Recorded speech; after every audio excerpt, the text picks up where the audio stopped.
Hi, Butterfly here again. I'm doing a lot better today. I just went out for a walk, so that was quite nice because it was such a pretty day outside. Before I begin this video, I want to give a shout out to SteeleHorse45. Thank you for your lovely video response. I know sometimes when one tries to explain their experience or how things are, we tend to kind of, it's not easy. Your words get jumbled up. I just want to go ahead and do this vlog about my last confrontation out of many confrontations with one of my aunts. He was a very hardcore Jehovah's Witness pioneer. So I've had many discussions about stuff I liked with her and whatnot. One of them is being about 10 years ago, Lord of the Rings. When the movie first came out, that was a big hit, and at that time I started really getting into not just the movie, but the story, the actual book and the author. I would grab tons of stuff on J.R.R. Tolkien. I read not only the Lord of the Rings trilogy, but I read the Silmarillion. I read some of the tales that he was influenced by when he was a kid. A lot of, historical stuff that he was inspired on. I even read about how he actually came up with several of the languages. So I was really into, when I get into something, I like to find out where that came from. But in any case, I was very into Lord of the Rings and a lot of fantasy novels, and so much so that my friend and I decided to start writing our own fantasy novels. And in order for us to do that, we went to bookstores, and we'd either look up books or bought books on several different types of cultures, and including magic. One of them was from D.J. Conway, was a book we actually bought called Celtic Magic, which is also a precursor into why I'm into, kind of got me into my faith. So, but in any case, I remember having that book in my person. My friend lent me it because I was writing some stuff, some ideas down for the story we were doing. At that time, we had somebody staying with us at our apartment, and I slept in the living room. So the living room was my bedroom. I didn't really have much privacy, but I had the book, and I was reading it at one time, and I guess, after coming from work, I guess I may have forgotten to put it away or what have you. I believe it was left out somewhere. I just don't remember where I'd put it because, I was so tired. I was working late nights. And I guess one day when I was out at work, my aunt and my grandmother, again, who were both hardcore pioneers, visited my mom, and they had spotted the book. And the very next day or two, they had come to see me and wanted to talk to me about the book. This also included the Lord of the Rings books as well, because they were there as well. I guess at that point I kind of didn't really care. I had, in the past, had so many other lectures about so many other things. One series of books being called Animorphs. Those, I don't know if you guys are my age. I don't know if those who were hardcore readers remember those books. Those were awesome books. I loved Animorphs, but that's a whole other story. That was a whole other trauma to begin with.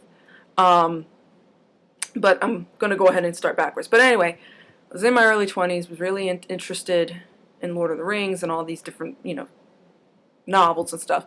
My aunt, you know, set me aside, and of course she gave me the whole spiel of how this was influenced from Satan, and how this is not something Jehovah wants or anything of the like. And you know, I just let her drone on. I'm like, okay, You know, and she got to, as though they were very scared, and granted, I don't know why they were scared about, you know, but they were very scared and they were concerned. I said, just so you know, I was just doing something. I just sort of lied, but I said I was just doing some research. It's not my book. It was for a friend. I was holding it for her, which is technically true. I was holding that book for her. You know, granted, I was borrowing to read for my own research, but I was technically, you know, holding that book for her. And, you know, she noticed, you know, that I liked Lord of the Rings and all that stuff. And she goes, you know, that's not proved by God and blah, blah, blah. And I let her carry on.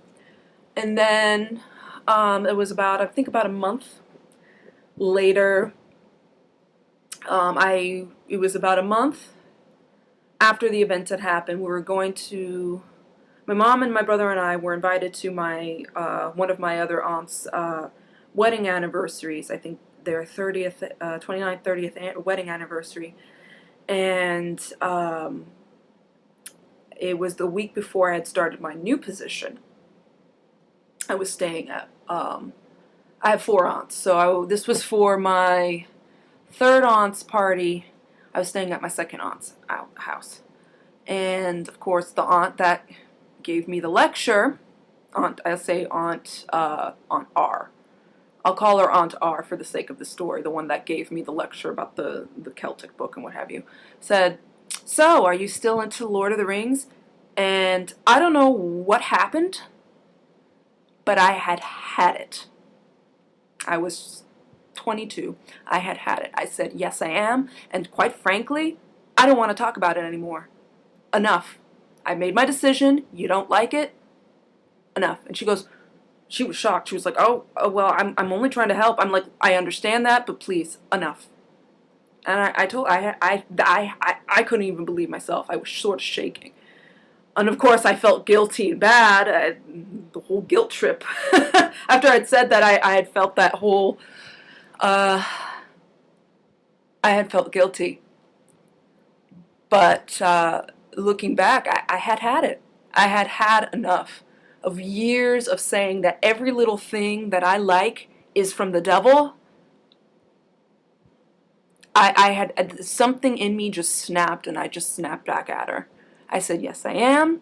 If you don't like it, leave me alone. And, but I think as the night went on, I just kind of felt better. But I had felt guilty at that time. At the time, I had felt guilty for saying that towards her. Because I know in their mind, they're trying to do the right thing. But at that point, in my early 20s, I had it.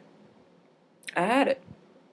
I knew I had had it despite the guilt and despite the fear. I had had enough of that stupid fear that every little thing that I have is from the devil. There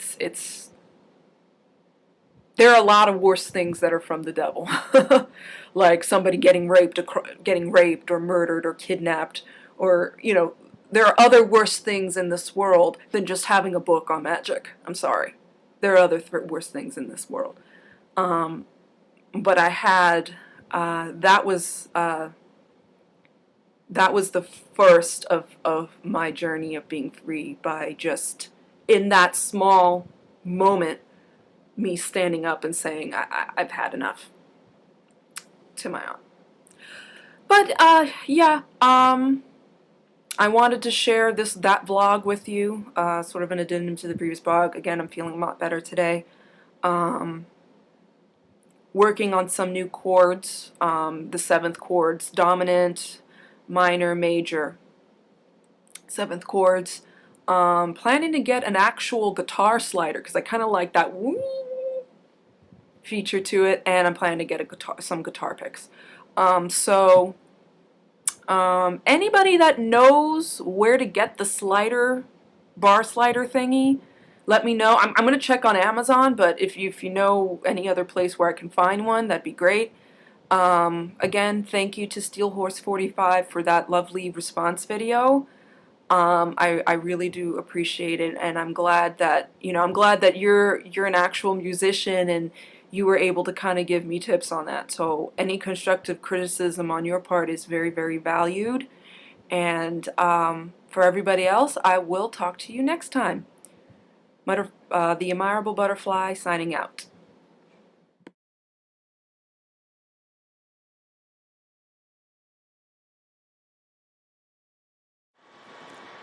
Okay, I had to add this onto the actual video because I just came back doing errands and Stepford Escapee made another a response video to my video. So I wanted to come in and just say thank you so much, Karen, for the nice video response. Um, I'm glad that you related to me about that whole music thing. You were made to destroy the Culture Club's album. Oh my god. I think if anything that gets me angry is I think that would be the key. Um, I mean, I'm better today, and I know for a fact things are gonna get better. I'm working on my next song now, playing it around with some new chords and stuff. Yes, I really appreciate, your advice and your experience. As far as relationships go, I was just kind of venting to something on that. Nobody really has to respond to that. I think my major response was just to express that when growing up, this cult really just suppresses any type of creative outlet when it comes to music or books, because they think it has to do with being demonic, which in fact, no, it doesn't. It has things to do with being human. And I think, I now equate the Jehovah's Witnesses to Cybermen. If anybody knows Doctor Who, Cybermen, that these aliens that take people and they pretty much dissect their brain and strip them all of all emotion, of all their humanness, and all they are is this cold husk robot.